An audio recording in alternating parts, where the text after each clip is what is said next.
تھوڑے لوگ کہتے ہیں کہ رات کو پیسہ دینے میں سے گھر میں برکت چلی جاتی ہے اور کاروبار کی جی رات کو پیسہ دینے سے یعنی رات میں اللہ کی راہ پہ خرچ کرنے سے، یا پیسہ دینے کس کو دینے سے؟ وہی اللہ کی راہ میں کاروبار خراب ہو جاتا ہے، یہ پورے طور پر غلط ہے جی۔ کہاں سے یہ عقیدہ نکالا؟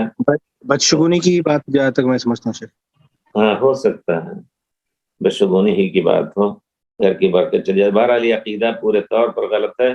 اگر انسان کے اندر یہ عقیدہ ہے تو رات میں دے کر کے اور اللہ سے دعا کر اللہ تعالیٰ برکت دے، تاکہ دل سے اس کا یہ شگون یا اس کا یہ غلط عقیدہ نکل جائے۔ کیا ہم رات میں بندوں کو پیسہ دینا چاہیے؟ نہیں دینا، دیجیے، کوئی مجبوری نہیں۔ اس مجبوری اس کو اگر یہ سمجھتے ہیں کہ لوگ کہتے ہیں کہ یہ اس میں کاروبار خراب ہو جاتا ہے، تو یہ عقیدہ غلط ہے، پورے طور پر غیر شرعی ہے، اس سے توبہ کیجیے۔